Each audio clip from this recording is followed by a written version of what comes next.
Hello, hello, hello! Magandang buhay! We are here now at Lake Danau Natural Park here in Ormoc City, and as you can see, ito yung mga 5 to 10 na kailangan mong lakarin pababa bago ka makarating sa pinaka-lake mismo, no? So, dapat ready ang iyong legs paglalakad.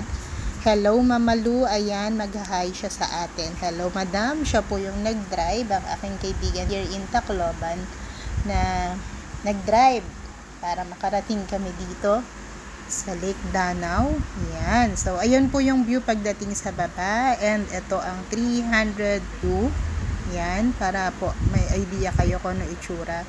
Kasi ako din, I really wonder how nagkaroon ng lake sa gitna ng napakataas na bundok.